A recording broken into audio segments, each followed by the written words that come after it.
அனைவருக்கும் வணக்கம். இது வலம்புரி முத்தாரம்மன் காலச்சக்கரம். நான் உங்கள் மலையாள மாந்திரிகர் NN சந்திரகுமார். ஓம் காகத்வஜாய வித்மகி கக்ககஸ்தாய தீமகி தன்னோ மந்த பிரசோதயாத். இந்த காணொளி பார்க்குற உங்களுடைய வாழ்வுல அனைத்து நலங்களும் அனைத்து செல்வங்களும் நீண்ட ஆயுளையும் ஆரோக்கியத்தையும் அன்றாடம் வழிபடுகிற வாராகியம் இந்த பிரபஞ்சத்தோட நீதிமான் சனீஸ்வர பகவானும் உங்களுக்கு உங்க குடும்பத்தாருக்கு நல்லதொரு வாழ்வினை தரட்டும் என்று கூறி இந்த நாள் இணைய நாள் அமைய என்னுடைய மனப்பூர்வமான வாழ்த்துக்கள். முதல் முறையாக இந்த காணொலி பார்க்கறதா இருந்தால் சப்ஸ்கிரைப் பண்ணிக்கங்க. இன்னைக்கு இந்த காணொலியில் நம்ம என்ன பார்க்க போறோம்னா ஒரு முக்கியமான விஷயத்த பார்க்க போறோம். என்னை நிறைய யூடியூப் சேனல்களையும் நிறைய டிவி சேனல்களையும் நீங்க பார்த்துருப்பீங்க. இந்த ஒரு தலைப்பு பேசும் பொழுது என்னை அறியாமலே இப்ப அந்த சிம்டம்ஸை நீங்க பார்த்துருப்பீங்கன்னு நினைக்கிறேன். ஒரு சில பேருக்கு அருள் வரும் பொழுது அந்த கொட்டாய் வரும், கண்ணு கலங்கும், உடம்பு சிலிர்க்கும், இப்படி ஒரு விஷயங்கள் இருக்கு. நான் அந்த தலைப்பை சொல்லிட்டு தான் பேச ஆரம்பித்தேன். பாருங்க, அந்த பேசும்பொழுது எப்படி ஒரு வைப்ரேஷனை நம்ம உணர்றோம் அப்படின்னு. அந்த சபரிமலையில் இருக்கிற ஐயப்பனுக்கு எப்படி இவ்வளவு அதீத சக்தி கிடைக்குது? அந்த சபரிமலையில் இருக்கிற ஐயப்பனுக்கு இப்பேற்பட்ட சக்தி எதை வச்சு நான் சொல்ல வரேன் அப்படின்னா, ஒரு 60-70 லட்சம் பேர் ஒரு 2 மாத்தையில அந்த பகவானை தரிசனம் பண்றாங்க அப்படின்னா உலகம் பூரா இருக்கிற பக்தர்களை அந்த ஐயப்பன் இருக்கிறார். அந்த ஐயப்பனுக்கு எப்படி இப்படி ஒரு சக்தி கிடைக்குது? அதை நம்ம கவனிக்கணும்ல. நல்லா தெரிஞ்சுக்கங்க. ஐயப்பனுக்கு இப்படி ஒரு சக்தி, இத்தனை லட்சம் பேரை அவர் மேல இழுக்கிறாரு, இவ்வளவு பேரை தரிசனம் கொடுக்கிற, இவ்வளவு பேருக்கு தரிசனம் கொடுக்கிறாரு, இத்தனை பேருடைய வேண்டுதலை அவர் நிறைவேற்றுறாரு.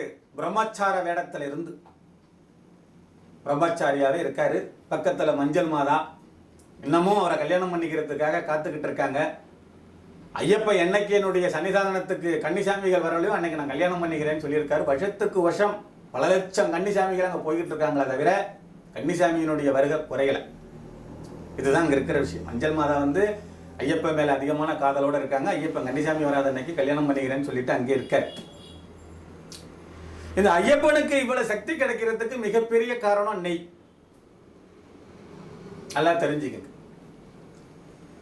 ஒருத்தருடைய கையில இருந்தோ ஒருத்தருடைய தலையில இருந்தோ அங்க நெய் போகப்படல. பல கோடி பேரோட தலை சமையல, பல பேருடைய விரதத்தின் பேர்ல, பல கோடி பேருடைய அதீத அன்பு காதலின் பேர்ல தலையில செமந்து அங்க கொண்டு போற நெய்களை அந்த பகவானுக்கு டெய்லி அபிஷேகம் பண்றாங்க.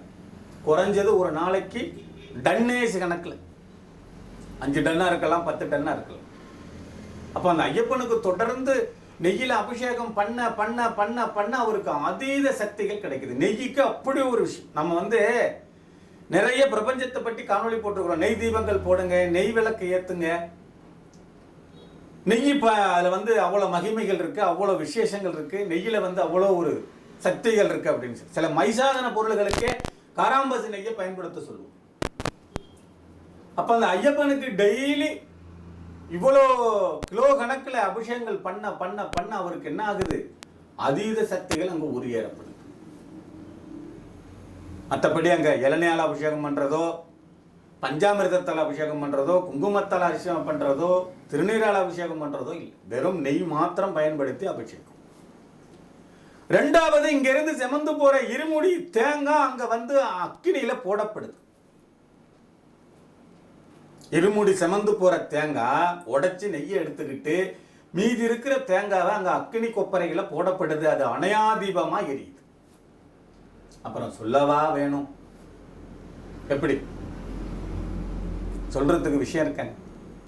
இதுதான் அங்க இருக்கிற அதீத சக்தி. அப்ப ஐயப்பனை நீங்க பார்க்கணும்னு முடிவு பண்ண கூடாது. ஐயப்பன் தான் உங்களை பார்க்கணும்னு முடிவு பண்ணணும். எத்தனையோ பேர் மாலை போட்டு விரதம் இருந்து போயிட்டு வரோம்னு நினைக்கிறாங்க. சாத்தியம் இல்லை. 2வது, ஐயப்பன் கோவிலில் தரிசனத்துக்குன்னு தனித்தனி கவுண்டர்கள் அங்க இல்லை. எல்லாருமே அந்த 18ஆம் படி வழியா தான் ஐயப்பனை பார்க்க. இருமுடி இல்லாமலும் பார்க்கறதுக்கு வரிசை இருக்கு. நீங்க 18 படி தங்கப்படிகள் ஏறணும் அப்படின்னா உங்க தலையில இருமுடி இருக்கும். அவரை பார்க்கறதுக்கு இன்னைக்கு நாள் கணக்கில் நம்ம காத்திருக்கிறோம்.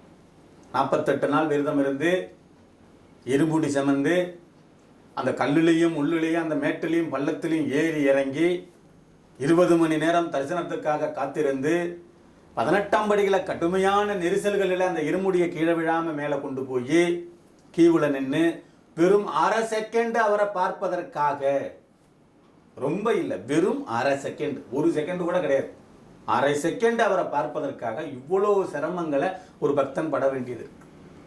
அந்த கோயிலுக்கு அந்த ஐயனை பார்த்ததுக்கு பிறகு அனைத்து கஷ்டங்களும் அப்படியே காத்துல பறந்துடும்.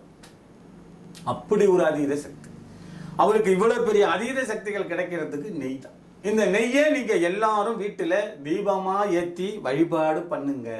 மிகப்பெரிய பொருளாதார முன்னேற்றமும், நோய்வாய்களிலிருந்து விடுபடுறதும், நிம்மதி சந்தோஷம் தானா வர்றதும் நெய்யுக்கு மகத்துவம் இருக்கு. நெய் தீபம் எல்லார் வீட்டிலையும் ஏற்றி வழிபடுங்க. கால நேரத்தில் நெய் தீபம் ஏற்று. மீண்டும் ஒரு நல்ல தகவலோடு அடுத்த காணொலியில் உங்களை சந்திக்கும் வரை உங்களிடமிருந்து தற்காலிகமாக விடைபெறுவது உங்கள் அன்பு என்ன சந்திரகுமார், மலையாள மாந்திரிகர் மற்றும் தாந்திரிக நிபுணர். நன்றி, வணக்கம், வாழ்க வளமுடன்.